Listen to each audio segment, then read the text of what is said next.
তো আজকে আসছি আড্ডা উমেদিয়া হাই স্কুলে হাউজের খেলা দেখতে অ্যান্ড কত না করে লেটস গো।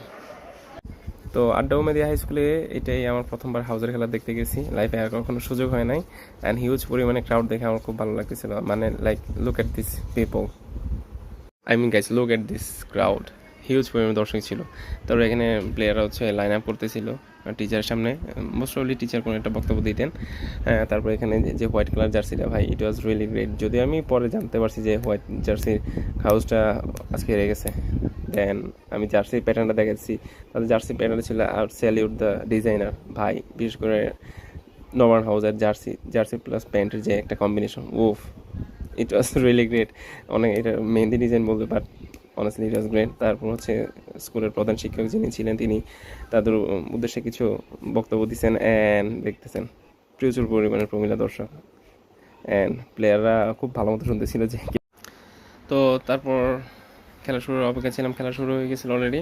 দেন ফার্স্ট একটা থ্রো কনসিড করে ওরা, অ্যান্ড থ্রো থেকে বলটা কীভাবে কিপার হাতে দেওয়া যায়, this is really common in গ্রামের ফুটবল। গ্রামের ফুটবল এটা খুবই কমন। আর আজকে মাঠটা একদম পরিস্থিতি ভালো ছিল না। আমি এখন ভিডিওতে দেখা যাবে যে কি একটা হিউজ মানে মেসাকার অবস্থা ছিল মাঠের মাঝখান দিয়ে ট্রাক গেছে, ট্রাকের চাকার দাগ, এই যে মারামারি হয়েছে ভাই, আজকে খেলায় প্রচুর মারামারি হয়েছে। এটা তাদের খেলা দেখে বুঝতেছেন আপনি। এই যে এখানে ওদের সোহান নাম্বার 6, ও মাথায় হাত দিয়ে আছে, কি জানি কি হয়। তো আসলে অনেক বেশি এক্সাইটমেন্ট নিয়ে অনেক সবাই খেলা দেখছে। And this was the Kevin De Bruyne pass, কি একটা পাস দিছে অ্যান্ড শট গোল।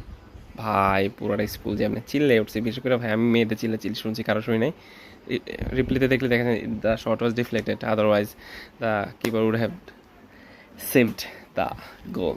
অ্যান্ড তারা সবাই উচ্ছ্বসিত ছিল। বিপ্লব হাউস অনেক ভালো খেলছে, সবাই চিল্লাচিল্লি করতেছিল। প্রমিলা দর্শকরা তো পুরো স্কুল মাথা দিলে ফেলতেছিল, অনেস্টলি পুরো স্কুল মাথা দিলে ফেলতেছিল। মাঠে তাদের শাউটিং ছাড়া আর অন্য কারো ফোনে গলায় শোনা যাইতেছিল না, যদিও তাদের কাছে ড্রাম ছিল, এই যে দোতলায় ড্রাম বাজাইতেছে অ্যাজ ইউ ক্যান সি। তো এরপরে তারা হচ্ছে এই যে একটা বল ভাই মিডফিল্ড থেকে শ্যুট করছে, একদম মিডফিল্ড থেকে পিছনে, হোয়াট আ সেভ। আমি দেখে জাস্ট এক্সপেক্ট করতে পারছি এত সুন্দর খেলা দেখবো। ভাই দেখেন মিডফিল্ড থেকে একদম on point shot, and keeper was really great, gloves টাভস কিচ্ছু নাই, বাট সে খুব ভালো মতো বলটা রিড করছে, আদারওয়াইজ ওরা আরেকটা গোল খেয়ে বসতো আর কি। তো এরপর একটা কর্নার ছিল, যদিও তো কর্নার একদম মার্কেটের বাইরে দিয়ে মারছে, আউটসে মার্কেট, মাঠের বাইরে দিয়ে মারছে। অ্যান্ড এভাবে খেলা অনেকক্ষণ চলছে। অ্যান্ড আমার অনেক কাজ বাজ ছিল, আমি আর বাকিটা কন্টিনিউ করি নাই, বাসায় চলে আসছি। তো বাসায় চলে আসার পরে একটা মজার কাহিনী হয়েছে, আমি এলাকার পোলাপানের সাথে খেলা শুরু করছি। তো যেহেতু খেলা থেকে কন্টিনিউ করতে পারি না, বাড়িতে চলে আসছি। এই যে কিছু বাচ্চা কাচ্চা আছে, ওরা সবাই হচ্ছে আমার কাছে প্র্যাকটিস করে, আমি ওদেরকে প্র্যাকটিস করাই, টুকিটাকি শেখাই। তারপর হচ্ছে প্র্যাকটিস